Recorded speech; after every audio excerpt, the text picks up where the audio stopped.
Hola, hola. What's up, my peoples? Live and on the mic. Let's see who shows up and we can get this party started. Got some information here I want to put out, but I'm definitely open to get you guys questions and answer all those as best possible. So, waiting on you guys to jump on and let's get it on. Yeah, it's been a long day for me today. I've been really pushing a lot, putting a lot of things together, messing with ClickFunnels, watching videos, learning stuff. It's been a pretty busy Friday for me. So, how you doing, Nico?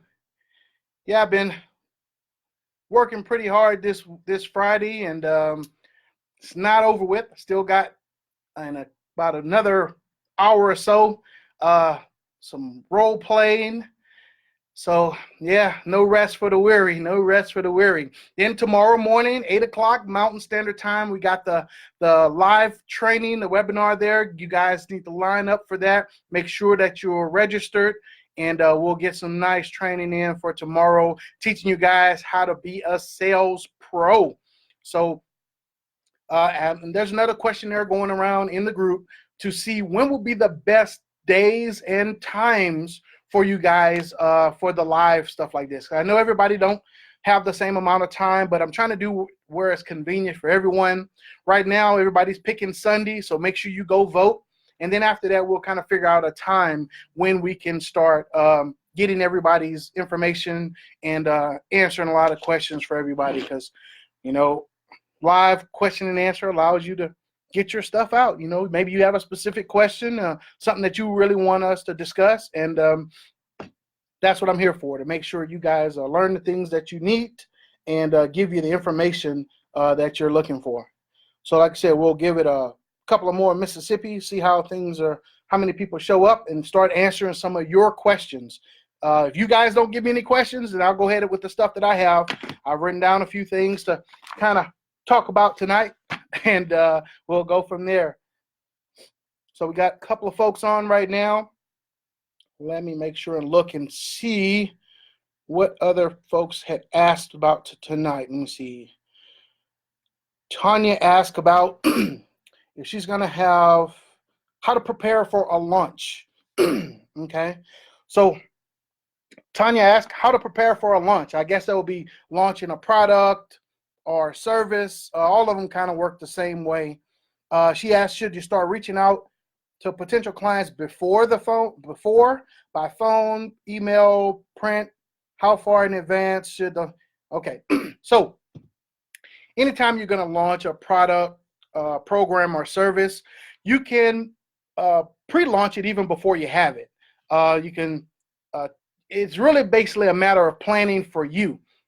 How much leeway you think and how much advertising you're going to do and how much advertising you're going to need. If it's going to be something where you want, thousands, 100 or so people to show up, then you have to look at the contacts you have and start marketing to see how many people you can actually get to show up to that for that launch. Now you can launch that product via a webinar. You can launch that product via a YouTube video, or put it in your Facebook group or your page or web page. A lot of different possibilities, but you want to use as many mediums as possible, whether you're going to send emails to people. If you have a big email list, you can do some live videos like this. That's really a good way to get people ready for a launch, which means you just come on, multiple times during the week and just talk about it. Talk about the stuff that's in the program. Talk about the stuff that you're going to be, they're going to be learning. So that way that you build that anticipation. Kind of like right now with Russell Brunson, he's creating a lot of tension, a lot of buildup to Monday when he's supposed to make this big announcement. Well, he's been talking about that for like the last couple of weeks. But see, Russell Brunson have a different thing than most people. He has a huge audience, huge following. So it doesn't take him very long to get enough people to show up for whatever the product launch or the launch is going to be. So for us normal people in the world, Sometimes you got to put it out a little bit longer. Like right now, I'm planning on trying to get together a virtual summit, and that's going to require a little bit of pre-launch advertising and talking about it. So it probably take 2 to 3 months of, you know, putting out live videos, putting out content based on what is actually going to happen in order to get the number of people there that we want to make a successful launch. So hopefully that answered Tanya's question there about launching a product, program, or service. So anybody else have, let me see, let's look in the questions here. We got frame control on face-to-face close. Ooh, well, you brought a couple of two different words in there, frame and control. So those are two things you got to talk about. So what is a frame? A frame is kind of how you're positioning and holding yourself as a character in the situation. So it's whether you're trying to be thoughtful and helpful, whether you're trying to be authoritative. So when you're in a face-to-face meeting, it really just depends on what you're doing. Let's just say if you're a car salesman, okay, car salesmen are supposed to be have a air of authority about the information, but at the same time, a friendliness to bring in and draw in the customer. So that frame and being in control is a second part. Okay, so your frame deals on the actual situation. So if you're actually in a business meeting or where you're talking to like a B2B client, at that point, maybe your frame is a little bit more authoritative and you want to present yourself as professional, but cool. And I say professional, but cool, because you still got to be human when you're talking to people. They don't want a robot. Now, the control part of that comes based off of your knowledge and the ability for you to actually close those deals and present the information to the people like they need it. So let's go back to our car dealer.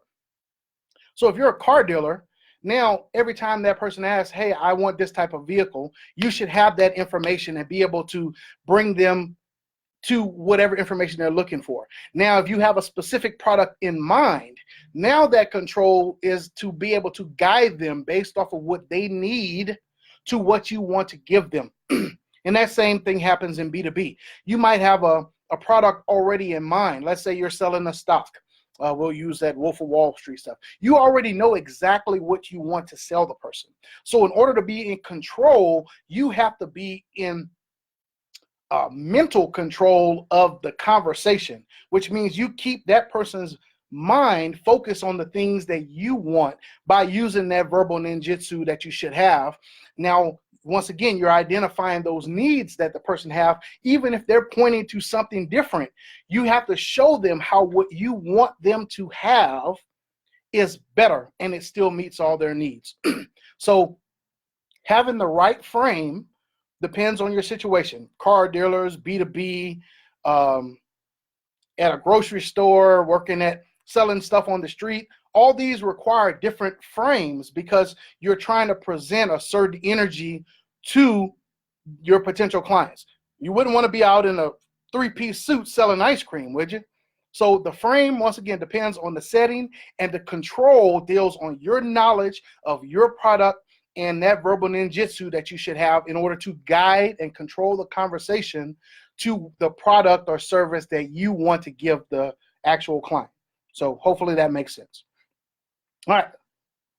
Any other questions? Come on, throw some questions out. I work better on my feet. Hey, Drew. Woo! You got a celebrity in the room. Drew LM. One day I'm going to meet you, guys. I'm going to come out that direction I can say pretty soon, but soon enough. I'll get out there so I can meet Mr. Drew LM. Come on, guys. We need some questions. Questions. Remember, my superpower works when I am actually having to teach live.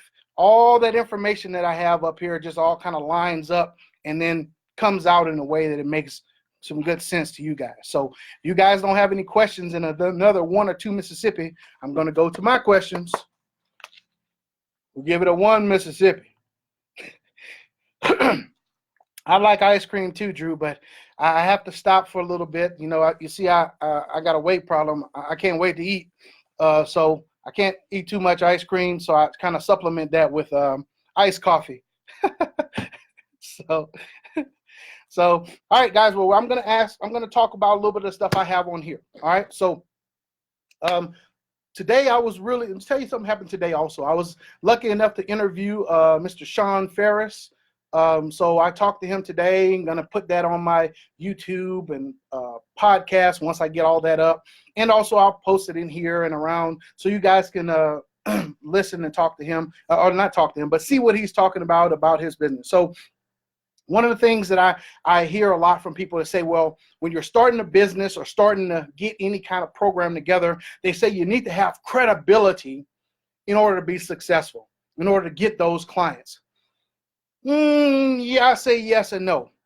For me, I think you actually have to have ability in order to be successful. Now, credibility will get them to you. Okay, so if you have an awesome website, you have all this advertising, you have all the bells and whistles lined up to make you look awesome, testimonials, all that stuff builds credibility. But what happens when they get you on the phone and you suck? That means you have no ability, okay? For me, I'd rather a person who have ability, because now the ability makes you credible. See, most of you guys don't know have any idea about the business experience I have, about running all these different things, all this, because I don't really care to show you. I don't need to put a website up. I don't need to put all these things up for you to know. But I guarantee if you start talking to me, you'll understand my ability and being able to talk to me. This is one of the reasons why also when somebody type in messages to me on Facebook, I don't like to answer messages or email. I like to do a face-to-face, just like this, a Zoom call, because you can see my face. You can see if I'm lying or trying to BS you, and I can do the same thing. But once I get to talking to you, you realize my ability when it comes to whatever subjects, whatever you're looking for, whatever information you're asking me. Same thing for you guys. If you are actually able to be an expert in whatever field it is, it doesn't matter if you have a big website. It doesn't matter if thousands of people follow you. If you actually start putting out some great content, start answering people's questions, start getting on the phone with people and actually changing their situation, changing their business, changing their lives, that becomes your credibility, because all it takes is one person to get on the phone with you if you have ability to now become credible. Because if you do what you're supposed to do, that person now can be one of your mouthpieces. Hey, I just got off the phone with Bob and he's awesome. I mean, he told me some stuff about marketing I never knew. Now that becomes your credibility. So don't worry about having so much testimonials and websites and setting up all the ducks and lining all these things up in a row before you start doing something. Get people on the phone, put out content that is credible and useful, showing your ability, and then people will come. And when you get that opportunity, here's another big important time. When you get the opportunity, make the most of it. Don't waste the opportunity when talking to a person, trying to overhype things or overprice things. Get people to understand the ability you have and the value that you give them early on. My recommendation to most people from the beginning, and this is how I kind of start things, do as much stuff as you can for free when you're able. When I talk to people just getting out of high school or people just about to get out of college who are looking to start businesses, I tell them the same information. You always going to have about a year and a half to almost 2 years where you can stay with a relative for free. Nobody's going to bother you because they know you're trying to get your crap together. During that time is when you do as much free stuff as possible, because the more stuff you do for free, the more people are going to come in to test that. And from that takeaway of free, give you a good example. My kid's personal trainer, whenever he wanted to start his business, I told him, advertise out free training for the next 60 days. You're going to do a 60-day challenge, as many people.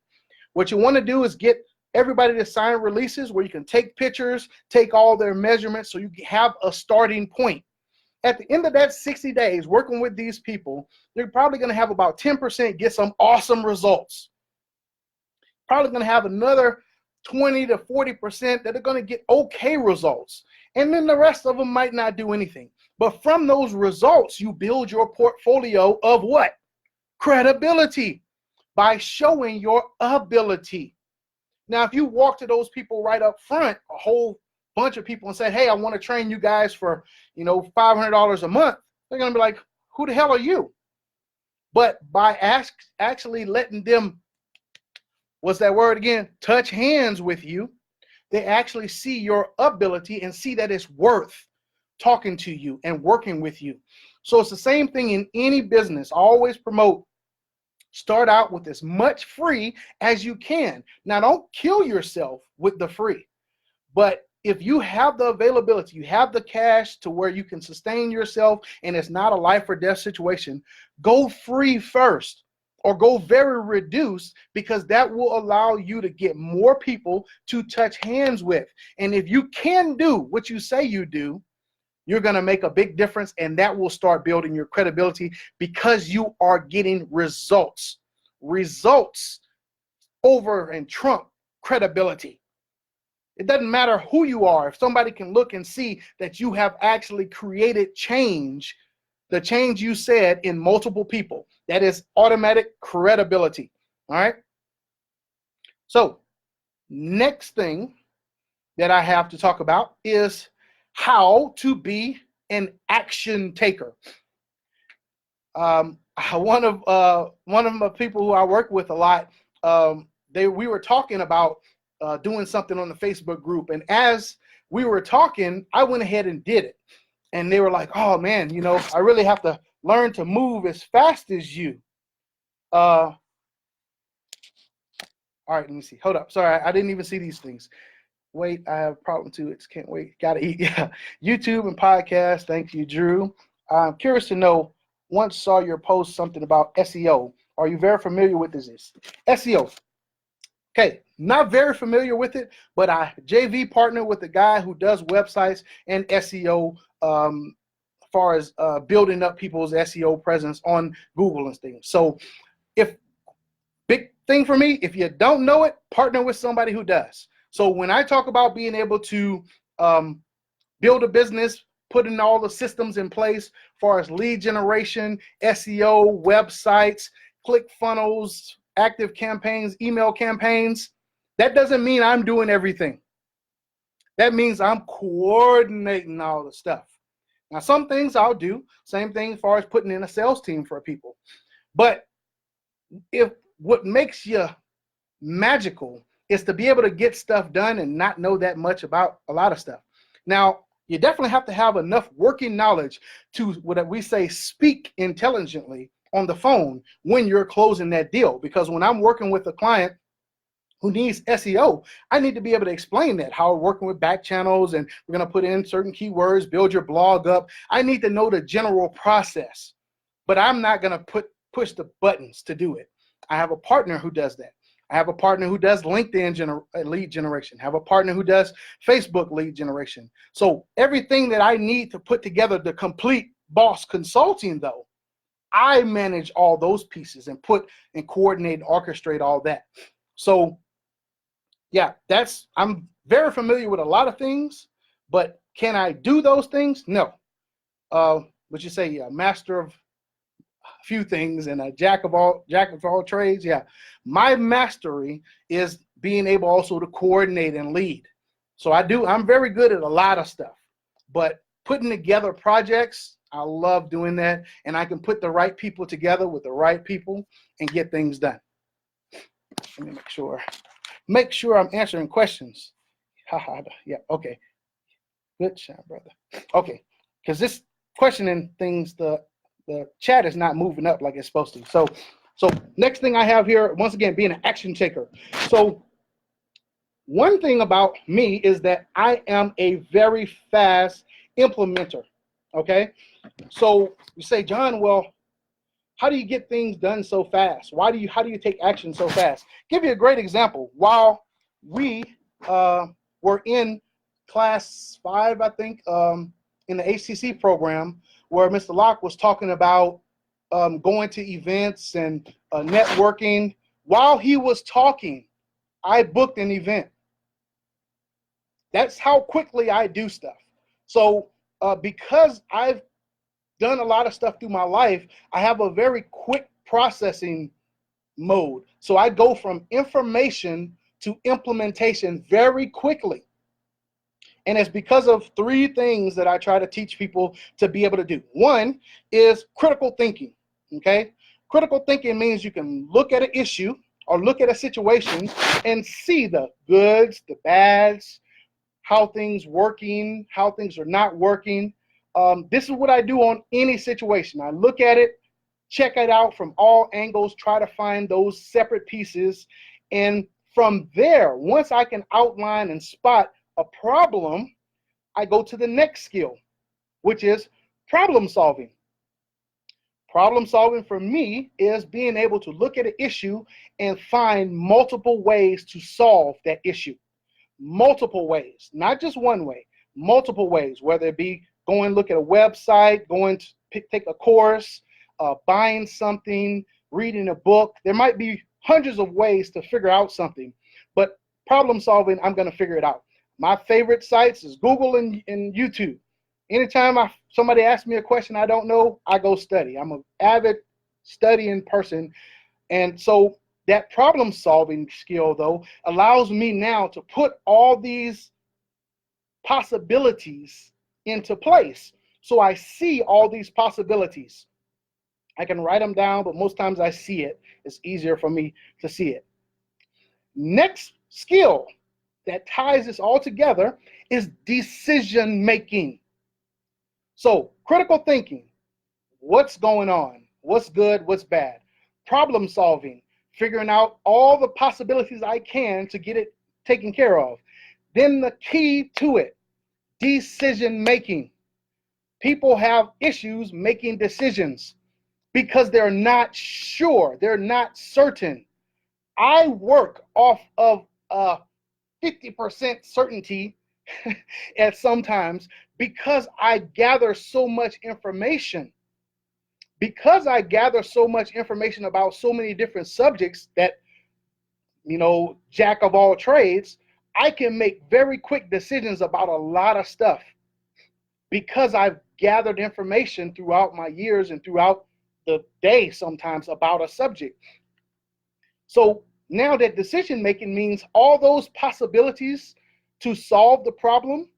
Now decision making allows me to rank those and start a plan of action to solve the problem by testing each one of those possibilities until I get the reaction that I want.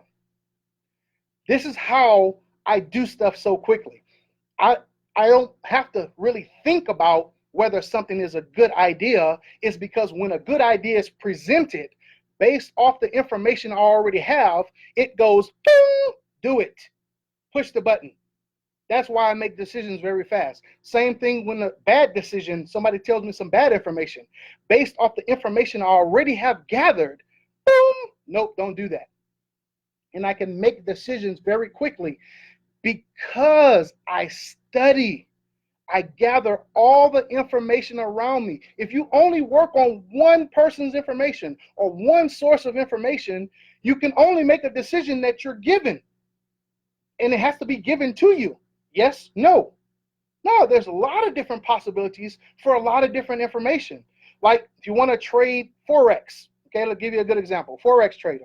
I took like 4 courses, I don't know how much I spent, to learn how to trade Forex in the Forex market because my son brought it to me from school one day and he says, Dad, I'm surprised you're not doing this. You're like this. And so he showed it to me.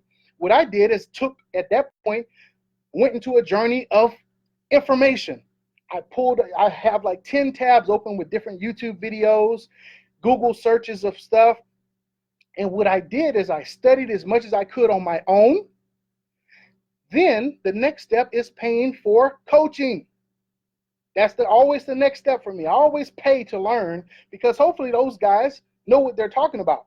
I'm willing to take a chance, okay? But I always do my own study first because, see, if I study first and then I go into a course and they're full of crap, I'll know. See, if you go into something and you don't know what's possible, they can tell you anything because you don't know. So first step is always to go study yourself. Google, watch YouTube videos. Everything you want to learn is on YouTube or Google somewhere. Everything.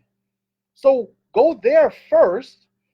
Then your next step is paying, because now you have a good idea of even the holes maybe that you still need to learn. Maybe you learned enough from YouTube and Google and maybe your friends or whatever that you're pretty good at what you're trying to do, but there's a few things that you really need some more one-on-one coaching with. Now you pay. Okay, so that's how I make such quick decisions. I study a lot of stuff, a lot of information, especially stuff dealing with business, dealing with money. I study it and I stay on the cutting edge of those things because it's important to me and it affects my business and my daily life. All right, so for Drew says, may I ask, what is your preferred niche? My preferred niche is coaching, and preferably business coaching. But for me, when I coach people, it's only a medium that I use to actually change people's lives. So if I'm coaching basketball, I'm coaching basketball, but I'm using that basketball, them coming, to help them to be a better person in life. If I'm coaching sales, I'm going to teach you how to sell, but I'm using that to have more encounters with you to teach you how about life, because every aspect of business or sports or all that stuff ties back to life in general. But your team's down 5 points with 3 seconds left. You're teaching these guys about adversity and overcoming adversity, not giving up, pushing till the end. There's always a chance. All these are life lessons that people will be able to bring into other lessons of their other times of their life.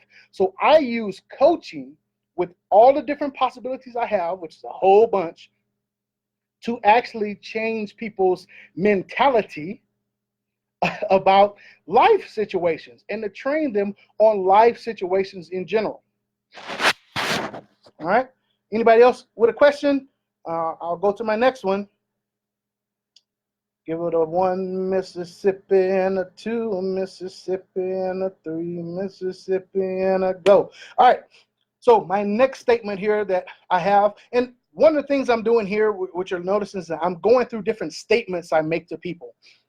These are sayings or principles I use, so I try to explain them out right now. So that's what I'm doing. So another principle I tell people is you have to believe it's possible before you see the answers. I'll say that again. You have to believe that it's possible before you see the answers. Now, how does this work? Well, if your brain is so clogged up with self-doubt and that you don't think things will work, you will cause that to happen in your life. You will make a self-fulfilling prophecy, okay? And all the possibilities to actually help you, you won't see them because all you see is doubt, loss, failure in everything that comes towards you. So in order for you actually to see the answer, something that will really change you, I have to change your belief. Now, how do I do that? Remember, I change mindsets by teaching you a different mentality. Okay, how do I change mentality? You have to get the little wins. Little wins create belief. Because see, when you don't think you can do it, there's nothing you're going to see. Oh, it's not possible, man. I can't do it. I'm scared to talk to people. I just use dating. I like to use dating because it's an easy thing. If a guy says, I can't talk to girls, I just can't do it. I'm so shy. When you give them a little thing to do, just a little piece of the whole conversation that's going to happen with that female, or the guy, just give them a little piece. Just let them come up and just say hi. Just tell them, go out and just say hi to 20 different ladies. After they're able to do that little win, they believe their belief will change a little, because their mentality now goes from, yeah, I can't talk to ladies, to, hold up, I just talked to like 30 girls today. They didn't slap me. They didn't curse me out. I was okay. So in order to change that belief, you have to give them those little wins. And that's where those aha moments come from, where a person finally realizes, oh, you know what? That's why this works. Oh, that's why I can do it. Oh, I understand now. Because now they are able to win those little successes. Because before they were thinking to themselves, this stuff doesn't work. I'm not going to be able to do it. But giving them those little wins allows them to change their mentality to, I can do it. Now, once you believe that you can do it, now those possibilities start coming to you like this. Boop, boop, boop. And now you start seeing them. So next time that person goes to a girl, a lady, and says, hi, I'm Bob. And she goes, hey, Bob. And she reaches out and shakes his hand. He goes, whoa, what happened? She touched me. Now that's a new step. And this is how it happens with everything, guys. If you don't believe it, this is why sometimes it's not working. You can't see the possibilities. So you have to have somebody who can give you those little wins so you can believe in yourself, because you can do it. That's not the issue. You just don't believe you can do it. So somebody has to believe in you and give you the things that you need to get to that belief in yourself. Little pieces of things, little steps, little steps. That's why another principle of mine is duplicate, emulate, then originate. See, it's hard to try to do something you've never done before and try to be original. Just follow what somebody else has already done. Duplicate, copy it, put your name on it, as long as you're not going to get sued, and then you can have possibility of the success that that person has. But if it's working for them, it doesn't necessarily mean it'll work for you, because you are different. So that means you might have to tweak things just a little bit to work for you. So a script question that I use might not work for you. It might not sound the same way, but it works for me. So let's talk and fix it for you. Make it specific for you, and then you can see the same success, the same outcome with a little different input. That's where the coaching comes into play. All right. So I am 33 minutes in here. So unless anybody else have any questions, I'm going to end this live Q&A for tonight. Remember, go to the group, post your questions that you want answered, post the days, and I'm going to put another thing in there about the times that you will be available to get together to have more people on this. But throughout the week, I'm still going to do a Monday, Wednesday, and Friday live training, Q&A, and those things will be available to you in the group.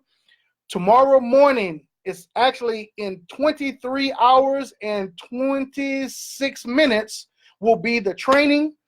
Make sure you guys have already registered. I'll see you there, and see you on the next training, which will be the next live training like this will be Monday. So go out there, find some new information, start implementing stuff. And remember, if it don't make dollars, it don't make sense. Boss out.